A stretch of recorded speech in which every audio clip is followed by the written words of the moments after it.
Okay. Hey lovelies, what do you do when you have ambitions and goals but you feel a little sad? Let's talk about it. We are nearing the end of January and I am fighting for my life. I feel like I just don't feel like myself, and I wanted to come on here and make this video just to see if I can connect with anyone who's feeling the same thing. I think this is the first time I'm really feeling seasonal depression. So usually I'm back home in Nigeria still to like March or like later in January, February. That's when I usually come back. But this time because of work, I had to come back earlier in January and I was like, this sucks. Just how dark it gets. It feels like trivial until like you really experience it, how much we're affected by like, you know, not seeing the sun, you know, that much. So by the time I leave the office, it's pitch black. It's cold. We just had a snowstorm. People are not as social. I'm definitely not as social. So you're spending a lot of time indoors and you can just feel heavy. It just feels like the air feels heavy. And on top of that, of course, the news cycle. A lot is going on. People's families are being ripped apart. People are being killed.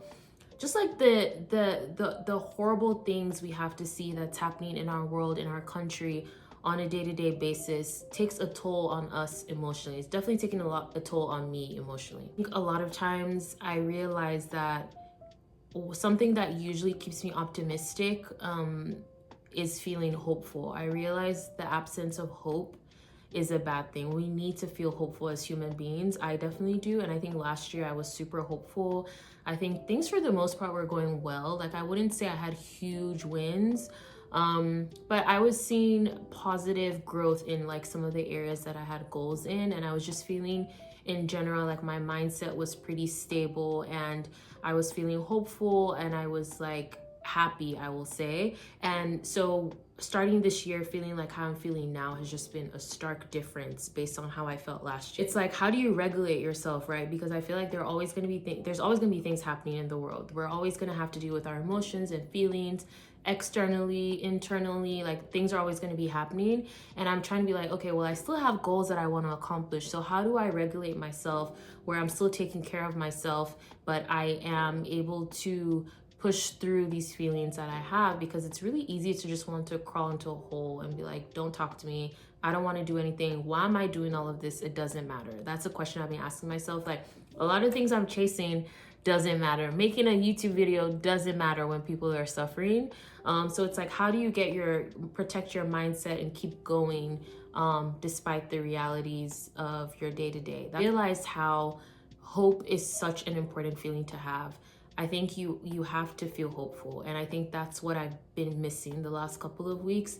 I think when you're used to chasing something for so long, or you're just like used to like working and grinding so long, I think you can get to a point where it's like, okay, is this even gonna happen for me? Like, am I chasing some idea of life that's not possible for me? Do I need to just accept what my life is like now and just like be okay with it or be not okay with it?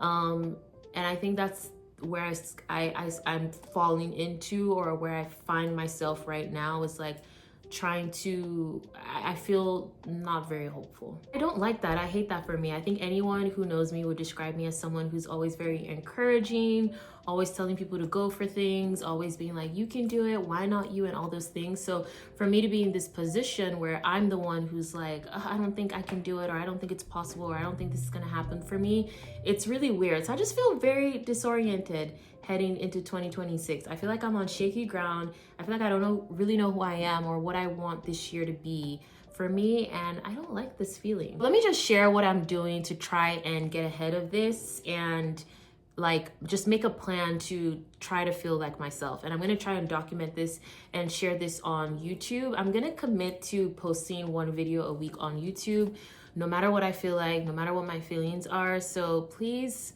follow along and keep me accountable. But basically my plan is to try to act on things that I've promised myself and not how I feel. So if I tell myself I'm going to post on YouTube one video a week, I'm going to do it no matter what I feel. If I tell myself I need to practice like a scene or go to an acting workshop, I need to do it even if I'm not in the mood. So trying to go back to acting on the things I've promised myself, because you need to be disciplined because you're not always going to have motivation. So I'm learning that like I'm not always going to be motivated, but I need to do it anyway. Now I'm trying to journal a lot. I'm trying to find joy in the mundane everyday things. So for example, yesterday was a weekday, it was a Wednesday, but I went out to dinner and then a drink afterwards. Even though the weather was horrible, guys, I felt like canceling. But I got dressed, I put a little makeup on, and I went outside because I realized that our lives are happening right now. Like, it's passing us by. So even when you feel down or work's been very stressful that week, I don't want that to be the sum of my life. Sometimes put the laptop away early and go to a midweek dinner with your friends, or even solo. Like, go to things solo, do more things. Especially living in New York, I'm like, I need to take more advantage of being here and like participate in the things that the city has to offer. So writing down things more, journaling, finding more joy in the mundane day-to-day things, calling people more.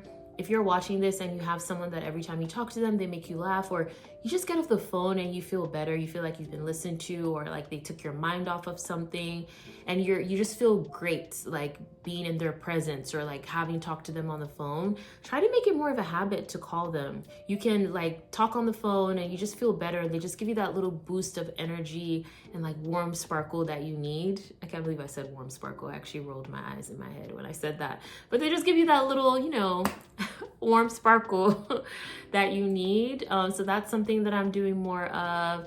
I'm also trying to make note of when I do feel good. So moments that I have this, like, I'm just in a great mood or I just feel better, I try to journal it. I try to journal so I have a record of me experiencing that emotion. And that way, when I'm not feeling so great, I can always go back and read that just to remind myself that I can get back to that, or to remind myself I've experienced that. Like, just because you don't feel good right now, remember when you felt great like last week? You can get back to that. That was still you. We just are gonna experience multiple emotions, right? That's human beings. For me, reading and reflecting back on journal entries when I felt great, I have like a little happiness jar.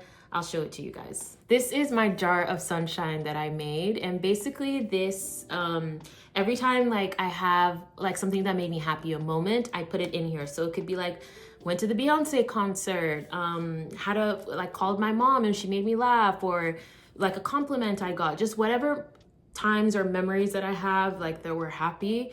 It could be like spent all day watching rom-coms and just like had a perfect day, and I just record that memory and put the date in, and then I put it in my jar of sunshine. And every so often, every couple months, I just go through and look at all the memories and emotions that I felt. So I really recommend this if you don't have something like this.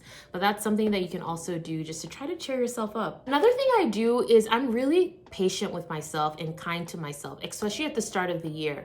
I am not someone who's going to be like, January 1st, go, go, go, happy new year, let's get the goals, let's get the resolutions, let's get started. I take my time. I start my new year probably in like February. That's when I'm like, okay, it's a new year. What are my goals? Like, what am I trying to accomplish? Other than that, I am taking January very, very slow. I love a slow January. I really encourage you, don't let anyone put pressure on you. If you're on social media and you're seeing a lot of people be super excited for 2026 and they seem like they have their blueprint and their plan all ready to go, that's okay if that's not you. If you want to wait till March, if you want to wait till April, if you even got started and you were like, okay, I'm not ready, I need to like hit pause, don't feel ashamed by that. That's okay. Like, move at your own pace. We all have our own timelines. Finally, of course, seeking professional help. I think a lot of times people might shy away from talking to a therapist, or just like admitting that you need help, and there's nothing wrong with that, y'all. The world is messed up. A lot of things are going on. So if you need to talk to someone, I definitely recommend that you talk to someone. There's no shame in doing that, and they can just give you a different perspective that you've not seen. You can also be more honest with them in a way that maybe you can't with a trusted friend or like a loved one, because it's their job to listen to you. So definitely don't feel any shame if you feel like you're feeling a little sad and you just need to talk to someone about it. And I think my final point is, I think a lot of times as an ambitious girl, you sort of look down on feeling sad or feel low because you're like, I have goals, like I don't have time for this. And I think I mentioned this earlier, like just everyone's on their own timeline and there's nothing wrong with taking your time with things. And I think for me, that's what I'm really realizing, is that like, even if I seem a little sluggish and a little slow while I'm trying to get back to feeling like myself. There's nothing wrong with that. Everyone who's creative or just anyone with goals or plans for themselves, there's nothing wrong with breaks, because a lot of times it's in your break, it's in your downtime that you can brainstorm and come up with new ideas. And it just like when you get out of it, there's just such a renewal of spirit that like you start to attract good things and things start happening. I don't think you need to have your foot on the pedal all year long. So I'm really I'm not embracing being sad. I'm embracing just sort of the downtime that I need. I'm also, you're right, I'm embracing the feeling of being sad.